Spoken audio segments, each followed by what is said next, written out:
Saya ingin ambil sedikit masa untuk menjawab. Semalam, minta maaf Tuan Dipertua, saya ada tengok video yang dimuat naik oleh Yang Berhormat Menteri Ekonomi dari Pandan. Ya, dia bidas, dia kata, dia, minta maaf Tuan Dipertua, dia siap namakan Syed Saddiq. Dia namakan, sebab tu saya kena balas. Saya ambil ruang di Parlimen untuk balas, bukan di social media. Dia kata, Saddiq salah. Sebab kerajaan pada hari ini belum tetapkan pun T15 itu siapa. Saya ada 3 respons. Pertama sekali, ini masalahnya apabila kita umum dulu, fikir kemudian. Ini masalah. Kerana rakyat dah dengar ucapan Yang Berhormat Perdana Menteri. Rakyat dah dengar apa yang mereka bakal hilang. Petrol dalam fikiran mereka, kalau ada satu rumah ada 2 kereta kerana isteri dengan suami, RM500 sebulan. Setahun dah banyak. Hilang subsidi kesihatan, hilang subsidi pendidikan, nak pergi klinik akan takut selepas bulan 6 tahun depan kerana kos sangat tinggi. Nak hantar anak ke IPTA, nak buat perancangan. Macam mana ni, kalau tak sebelum ni RM15,000, selepas ni mungkin RM100,000. Kalau ambil medicine, lagilah ratusan ribu. Kita semua tahu kosnya sangat tinggi. So pengumuman tu dah buat. Tapi sekarang bila didesak, bahawa mereka kata tak apa, kita fikirkan dulu. Sebab rakyat dah gelisah di bawah itu. Sebab itu kita di peringkat Parlimen Pembangkang perlu berhujah mempertahankan rakyat dalam bab ini. Dan pada masa yang sama, dengan tiadanya data terkini dan terbaru, kita perlu gunakan data yang sedia ada. Iaitu data sedia ada adalah data rasmi daripada kerajaan, daripada DOSM, Jabatan Statistik Malaysia, yang telah kita guna pakai. Mungkin Yang Berhormat Menteri nak guna cara sama. Saya ingat sebelum ni bila dia nak naikkan diesel, dia kata tak apa, kita akan kejutkan rakyat, mengejutkan rakyat. Saya ingat dalam wawancara Bloomberg, kalau saya tak silap, kenaikan diesel.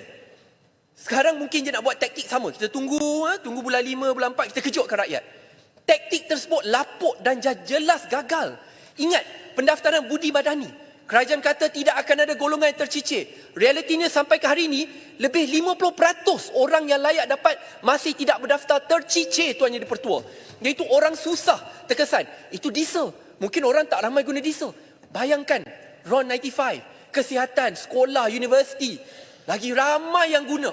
Sebab itu dalam bab ini, jangan guna taktik kita nak terkejutkan rakyat. Last yang terkejut kamu jikalau rakyat hukum kamu pada masa yang akan datang. Itu yang pertama. Yang kedua, jawapan balas saya. Dia kata tunggu padu. Saya hormat, kalau padu ni dapat dibuat dengan baik, saya sokong 110%. Masalahnya, sampai ke hari ini Tuan Yang Dipertua, kalau kita lihat dalam bab padu, RM85 juta telah kita belanjakan. 2 tahun kita tunggu. Sampai ke hari ini, kita masih tak tahu dah siap ke tak. Apa kesannya? Bagaimana perinciannya? 2 tahun selepas perbelanjaan RM85 juta, kita masih tunggu dan terus menunggu.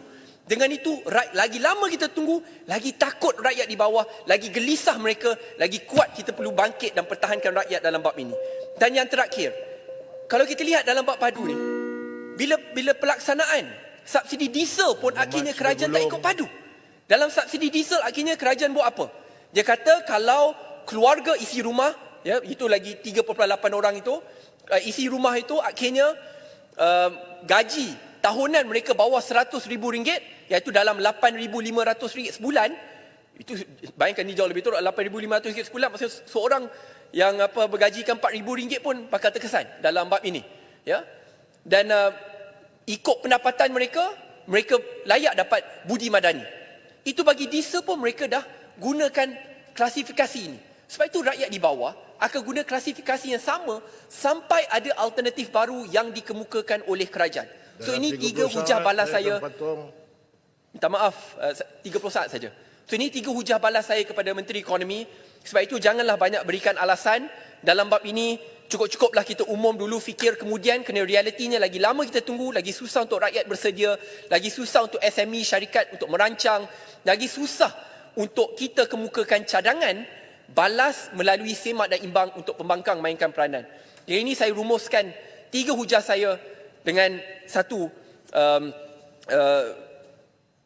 ringkas, iaitu dalam belanjawan ada banyak perkara baik akan kita sokong, yang kurang baik kita perbaiki. Cuma harapan MUA dalam belanjawan ini adalah supaya kerajaan tidak melupakan golongan kelas pertengahan, golongan anak muda, dan pada masa yang sama menginstitusikan penambahbaikan ini supaya tidak kira siapa pun berada di tahta kuasa, tidak kira siapa pun yang mengawal Putrajaya, pembasmian kemiskinan, bantuan-bantuan ini terus dapat diberikan. Dengan itu saya yakin Tuan Dipertua, tidak kira siapa pun yang menang, negara Malaysia akan kekal makmur.